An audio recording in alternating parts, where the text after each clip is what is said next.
Konnichiwa भाई लोग, तो कैसे हो तुम लोग। वीडियो का टाइटल और थंबनेल देख के तो पता चल ही गया होगा कि आज हम ड्रैगन बॉल जी के टॉप 5 शॉकिंग मोमेंट्स को देखने वाले हैं। और हाँ, पहले ही क्लियर कर दूं कि ये ड्रैगन बॉल जी का टॉप 5 शॉकिंग मोमेंट्स है, ना कि बेस्ट मोमेंट्स। इन शॉकिंग मोमेंट्स को देख के कि आपका रिएक्शन इस इमोजी की तरह हो। और हाँ, ये वीडियो पूरा मेरे ओपिनियन के हिसाब से बना है, तो अगर तुम्हारा फेवरेट शॉकिंग मोमेंट इस लिस्ट में ना हो तो उसके लिए एडवांस सॉरी। तो अब बिना कोई टाइम वेस्ट किए जल्दी से हमारे टॉप 5 के लिस्ट को शुरू करते हैं। अबे तावड़े, हाई स्कूल एक्स बाद में देख लेना, पहले इंट्रो लगा।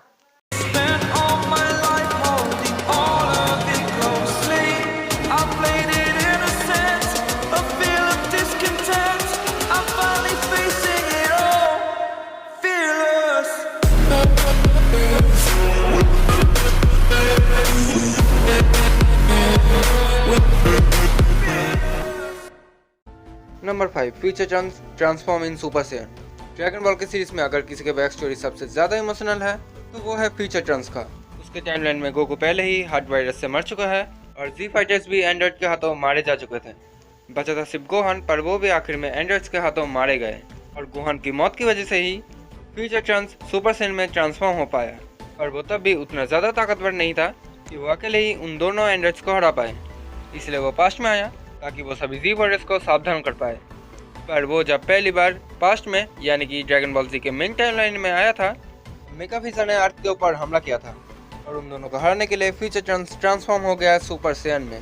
और सच में बोलूं तो ये सीन देख के तो सभी फैंस हैरान हुए ही होंगे कि इससे पहले सुपर सैयन के ट्रांसफॉर्मेशन को हम लोग लेजेंडरी ट्रांसफॉर्मेशन मानते थे। सिर्फ हमें ही नहीं, खुद वेजिटा को भी यही लगता था कि सुपर सैयन एक लेजेंडरी ट्रांसफॉर्मेशन है और गोकू के अलावा कोई भी इस फॉर्म को यूज नहीं कर सकता।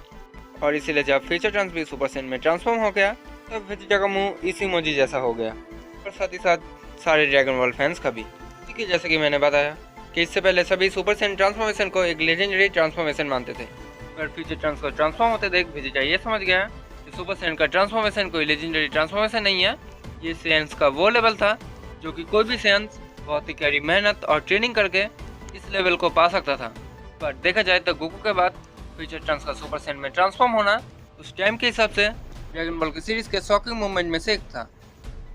Number 4, Goku said Gohan can defeat Cell saga.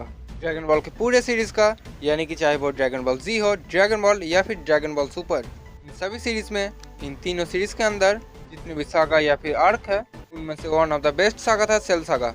Cell एक ऐसा विलन था जिसके पास फ्रीजा के साथ साथ जी फाइटर्स के सारे टेक्निक्स थे। बोले तो गोकू का कामेहामेहा या फिर पिकोलो का स्पेशल बीम कैनन या फिर किलन का डिस्ट्रक्टर डिस्क। इसलिए सेल ड्रैगन बॉल की सीरीज का one of the best villain में से एक है। सेल इतना ज़्यादा ताकतवर था कि गोकू भी उसको डिफीट ना कर पाया, और तब के टाइम जी फाइटर्स में सबसे ताकतवर जो वॉरियर था वो और कोई नहीं, गोकू ही था। मतलब सभी को यही लगता था, सभी यही सोच रहे थे कि गोकू अगर हार गया तो सेल को रोकने वाला और कोई नहीं होगा। और सेल गन्स का पहला राउंड ही गोकू और सेल के बीच में था, पर हमने देखा कि धीरे धीरे सेल कैसे गोकू को डोमिनेट करने लगा था। आखिर में गोकू ने सेल से हार मान लिया। गोकू को हार मानते देख सभी जी फाइटर्स हैरान हुए ही थे, और तभी गोकू ने कुछ ऐसा बोला जिससे जी फाइटर्स और भी ज़्यादा हैरान हो गए। क्योंकि गोकू ने तब कहा था कि अगर कोई सेल को हरा सकता है वो है सिर्फ गोहान। वो उतना ताकतवर नहीं है कि वो सेल को हरा पाए, पर उनमें से बस गोहान ही है जो सेल को हरा सकता है। गोकू के मुंह से ये डायलॉग सुन के जी फाइटर्स से ज़्यादा ड्रैगन बॉल फैंस हैरान हुए थे। ऑब्वियसली ये हैरान होने वाली ही बात है, क्योंकि पूरी धरती की जिम्मेदारी एक छोटे से बच्चे को दे देना ये किसी को भी हैरान कर सकता है। हालांकि इससे पहले सभी को पता था कि गोहान के अंदर हिडन पावर्स है, पर किसी ने ये अंदाजा नहीं लगाया था कि गोहान इतना ज़्यादा पावरफुल है कि वो सेल जैसे विलन को भी डिफीट कर सकता है। और हमारा गोकू कभी गलत नहीं हो सकता, वो गोहान ही था जिसने सेल को डिफीट किया था। नंबर 3, फैट बू अलाइव इन इविल बू बॉडी। जब मिस्टर सेचन के साथ फैट बू की दोस्ती हुई उसके कुछ ही समय बाद वो दो हिस्सों में बच गया, एक था गुड बू और दूसरा था इविल बू। दोनों के बीच में फाइट हुआ और इविल बू ने बड़े ही आसानी से फैट बू को हरा दिया और उसको चॉकलेट बना के खा लिया। इस सीन को देखने के बाद मेरे जैसे सभी ड्रैगन बॉल फैंस ये सोच रहे थे कि गुड बू या फिर फैट बू हमेशा के लिए चला गया है। पर जब गोकू और वेजिटा जानबूझ के बू से एब्जॉर्ब हो गए बू के बॉडी के अंदर गए ताकि वो दोनों गोहान, गोटेंस और पिकोलो को छुड़ा पाए, तभी उन लोगों ने फैट बू को भी देखा ये सीन सच में शॉकिंग था, क्योंकि ईविल और फेटबू के बीच में जो फाइट दिखा गया था, फाइट की एंडिंग को इस तरीके से सेट किया गया था कि सभी लोग यही सोचे कि फेटबू या फिर गुडबू हमेशा के लिए चला गया है। पर जब वेजिटा और गोकू ने बू के बॉडी के अंदर ही फेटबू को देखा, तब उन दोनों के साथ साथ सारे ड्रैगन बॉल फैंस भी हैरान हो गए थे। नंबर 2, किड बू push back spirit bomb. Kid बू ड्रैगन बॉल जी के सीरीज का सबसे ताकतवर विलेन था, और होता भी क्यों ना, किड बू ड्रैगन बॉल जी के सीरीज का आखिरी विलेन जो था, तो इसको तो ड्रैगन बॉल जी के सीरीज का सबसे ताकतवर विलेन तो बनना ही था। किड बू इतना ज्यादा ही विल था कि उसने चुटकी में धरती को दबा कर दिया।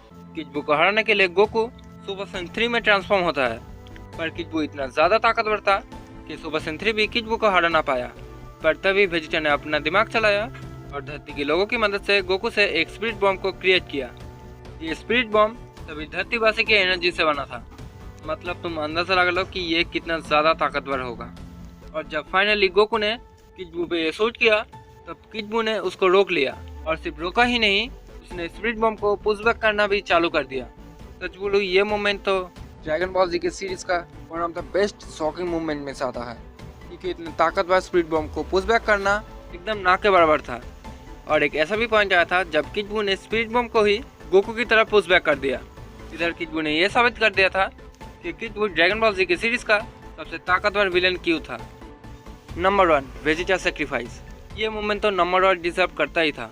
शुरू में जब वेजिटा को दिखाया गया था, तब उसको एज ए विलेन के तौर पे इंट्रोड्यूस करवाया गया था, पर धीरे धीरे वेजिटा को गोकू का राइवल बना दिया गया। पर वेजिटा तब भी सभी से एक विलेन की तरह ही ट्रीट करता था।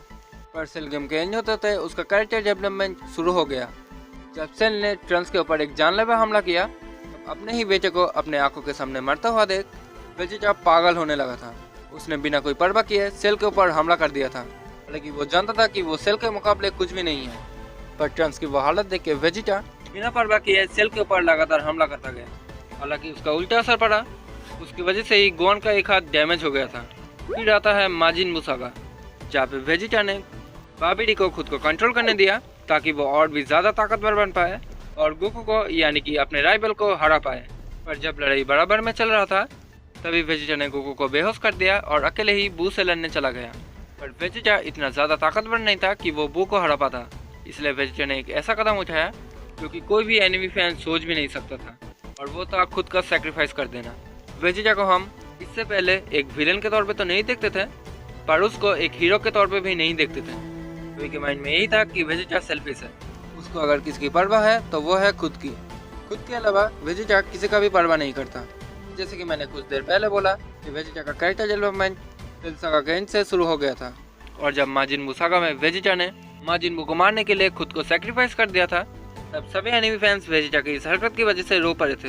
फर्क नहीं पड़ता कि तब तुम गोकू फैन थे या फिर गोहान फैन। ये सीन देख के हर ड्रैगन बॉल फैन इमोशनल जरूर हुए होंगे।